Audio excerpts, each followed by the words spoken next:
Al Michaels, Hall of Fame broadcaster, Sunday Night Football play-by-play voice, and of course, it's Winning You're In, Chargers in Las Vegas to battle the Raiders. Coverage starts at 7 Eastern on NBC and Peacock. Al, how are you today? Hello, Bob Barker. That's you, right? Well, I was up for the job, Price is Right. And after Bob stepped down, they offered me the job of The Price is Right.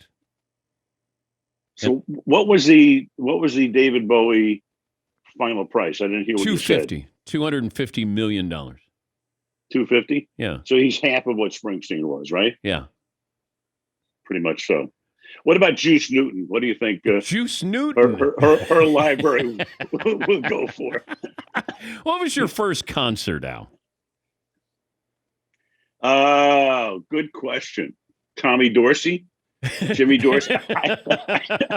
You're not that old. I can't remember. You don't remember Benny Goodman? What do you want me to tell you? Tchaikovsky? Did you see Mozart? I did not see him personally, but I was able to log in. Wait. Okay, hold on. Al, you have one of the greatest memories that I've ever been around when it comes to sports, and you cannot remember your first concert? I can't, but I can remember the last one, or one of the most recent ones. I went to a Springsteen concert. I had never been to a Springsteen concert. And his good buddy is the great sitcom director, Jimmy Burrows, longtime friend of mine. And so Jimmy took me backstage afterwards. I thought it was one of the most fantastic things I'd ever seen. 4 hours, LA Sports Arena. He gets crowd surfed. He's in his mid to late 60s at that point, going on for four consecutive hours. And I remember walking back into the dressing room, and it was pretty awesome to meet the boss himself. And I said, "Hey, man," I said, first time caller, long time listener. Because I'd never been to a concert, but to one of his. But that was, it was inspiring to see this guy doing what he did every other night. This is not that long ago, and that's the last one I can remember. But the first one, I've got to think about it, Dan. I really do. But when's the last time you approached a player after a performance in a game? Like here you're seeing Springsteen as a fan, but have you ever gone up to a player after a game just to say, "I just want to say," or whatever sport, all the sports you've covered? I've texted, but when it comes to the end of the game, we're just trying to beat the traffic. So we're out of there. We don't go down. Chris and I and Michelle's down in the field talking to the star of the game, but I've texted a few of the guys. Yeah, we've had some spectacular Tom Brady performances. Peyton Manning, of course, through all of those years. Aaron Rodgers. The guys that you would most expect.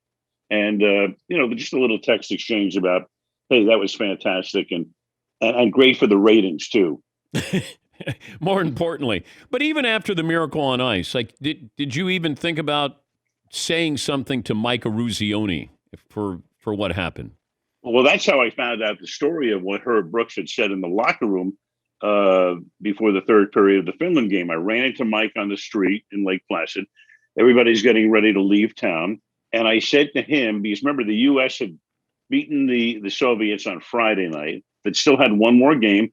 Had to beat Finland on Sunday, and the game that started at 11 in the morning. We're trailing 2-1 going into the third period. And I said, what was it like in the locker room before the third period? And Mike said, Brooks got up there and he said, "If you lose this game, you will take it to your bleeping grave," which was probably as good a pep talk as has ever been given, better than anything that Newt Rockne or Lombardi or anybody could have given in any locker room. And you know what? When you think about what Brooks said to that team, it's 10,000% correct.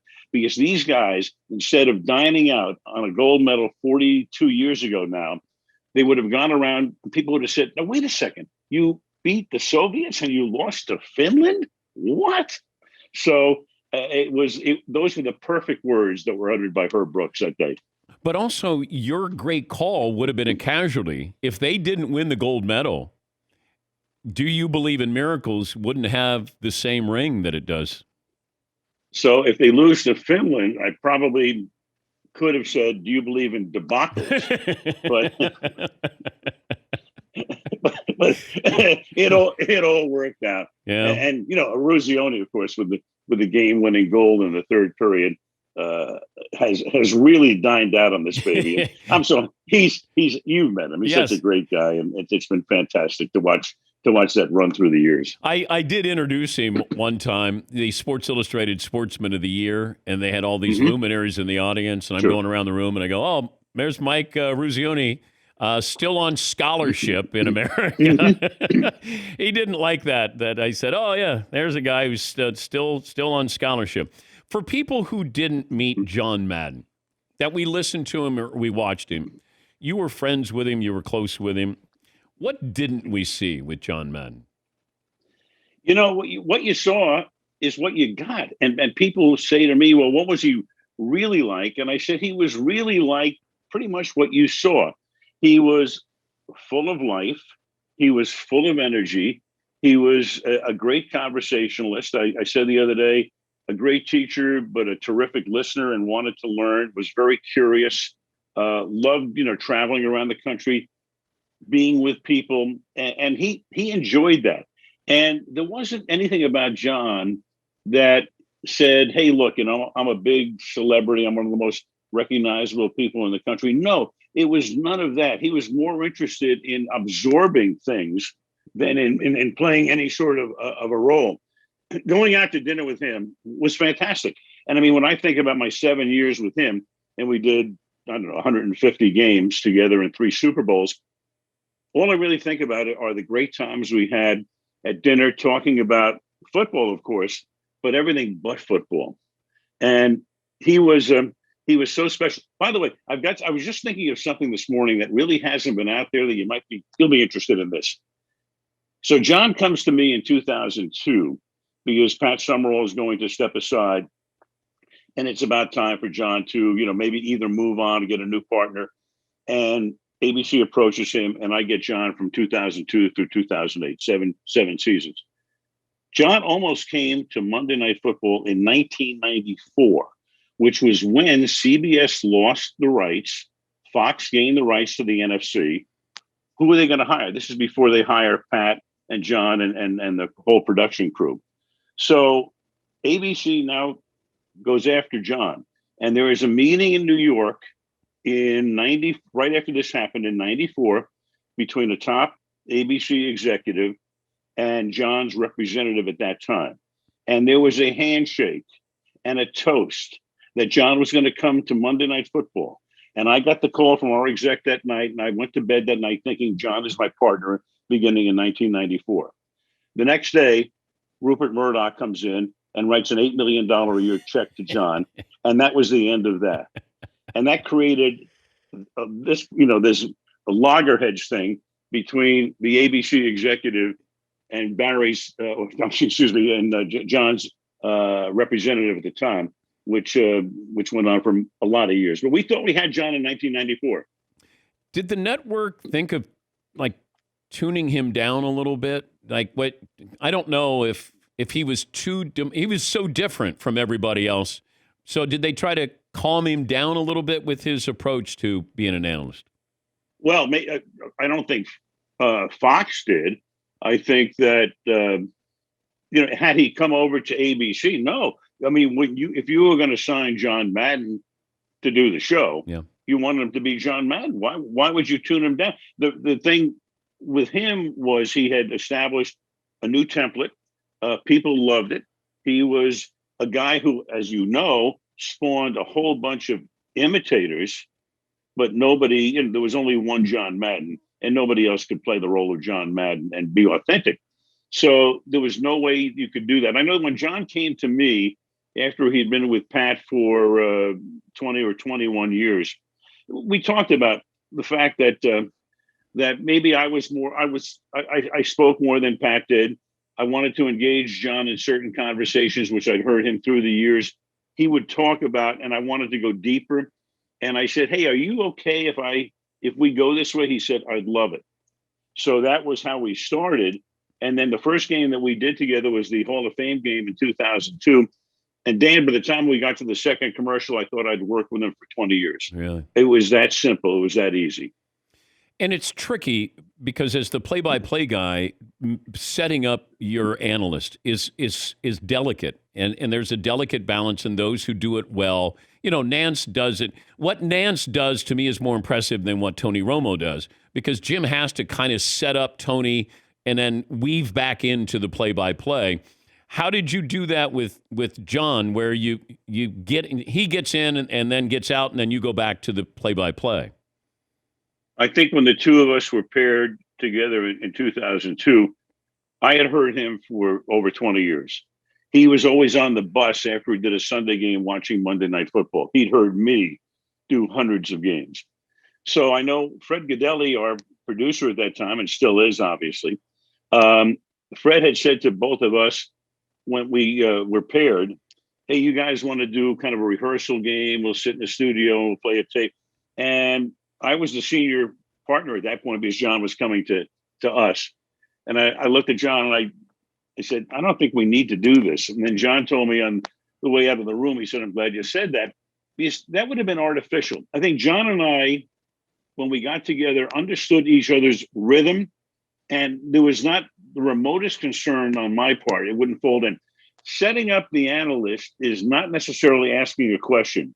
It's you got to know where the other guy's brain is. And we both had that rhythm. And the great thing about John is he was so well versed, not only in football, but everything. There wasn't one time I could say something that we hadn't talked about beforehand and know that John wouldn't be ready for it. He was that good. So when you're working with somebody like that, you have all the confidence in the world. You can go anywhere, and he's right with you. We're talking Al Michaels, NBC Sports, of course, and the win and you're in, the Chargers and the Raiders.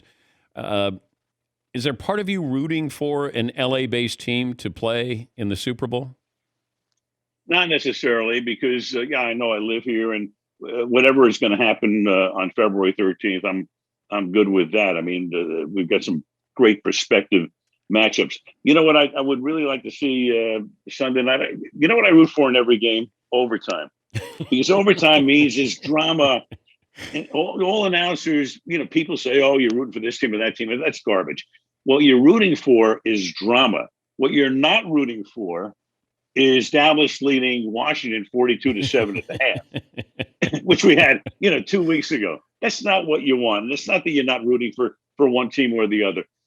I love when it gets down to the end and you got great strategy. And I mean, the end of that, like the Cincinnati Kansas City game was crazy the other day.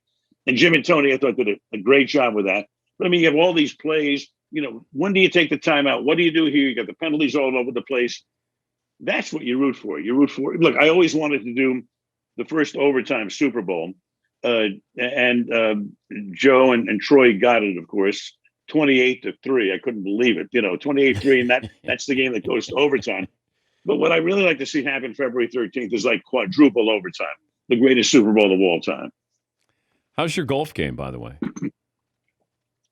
Thanks for asking.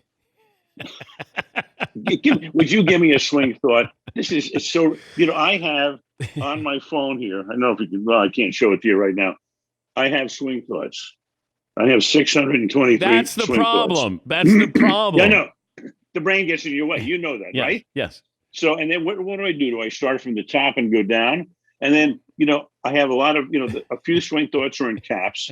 A few swing thoughts have, like words you can't use on this show. Then there are the others with like 9 exclamation points. And when Marty Fish, who's a pal, belongs to, Bel Air, Marty, was winning the tournament in Tahoe a couple of years ago. And he's going into the final round, and I sent him my whole list. I said, pick any 5 at my expense. So he won it anyway. I think he threw it in the garbage. Nick Faldo. It's in your what you need in golf is a lobotomy. That's what you need. But great athletes don't think. They've already thought before they get into that position. Right. And we always go, what were you thinking? And a lot of athletes go, I wasn't thinking anything. Dan, when you hit a great golf shot and it's like 6 seconds later and you're thinking, well, wait a minute. What did I do? That's why that game is unbelievably fascinating. And but right now I'm in as Jerry Jones said about Dak Prescott a few weeks ago. I'm in a slump. Oh, all right. But I hope like Dak to come out of that slump and have the kind of game that Dak had against Washington. Is that your office at your house? It's it's upstairs, and I have behind me Ebbets Field, because I grew up in Brooklyn, and I love New York, and the Empire State Building is there, and the Bay Bridge, because we lived in the Bay Area. So I move all over the house. Sometimes with the kitchen table, sometimes with the dining room table. Sometimes I'm up here. What's the best piece of sports memorabilia you have? What's the best piece? I have a laminated ticket to the U.S. Soviet hockey game somewhere downstairs. Yeah, and I don't collect a lot of stuff. And my wife actually gave me a montage on the 25th anniversary of a lot of great stuff that had happened up until that point, and that's about it.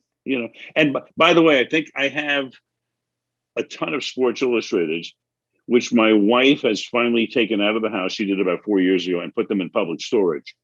So, because they were just taking up too much room. So if you come out here, the next time we'll go to public storage, and I'll take you all the way back to like the 1960s. I would go with you. Sports Illustrated. Yeah, of course. It's fun. I would go with you. With the advent of now everybody's gambling, and you can talk about it openly, it kind of hurts that little subtle over-under. I mean, it does. Yeah. I feel for you. Right. I know your heart bleeds. Yes. I can still jam it in there a little bit, but right. I mean, there are people who still get a kick out of it, but these days, it's completely different. You don't have to hide it. I mean, the leagues are all in partnership with all of the DraftKings and the Caesars and the rest of the operations. But I have a lot of fun with it, Dan, but I just hope that people don't bet the rent money or the mortgage money on it. Just it's the old thing about, do it responsibly, and hopefully people will do it responsibly. It's fun to do. There's no question. You're more engaged in the game, but when you get, over the top with it, that's dangerous. You know that. Great to talk to you. And good luck As with always. the golf game. Good luck with the golf game. Yeah. Thoughts and prayers. Send me a cup. Would you give me one thought? Give me one swing thought. Here you go. One. When you take the swing back, yes, go Johnny Miller. Oh, okay. Johnny Miller. Roger Staubach. That gives you Tiger. tempo. Ooh, no. You need. I need a couple of syllables. You need two syllables on both sides. Johnny Miller. Okay.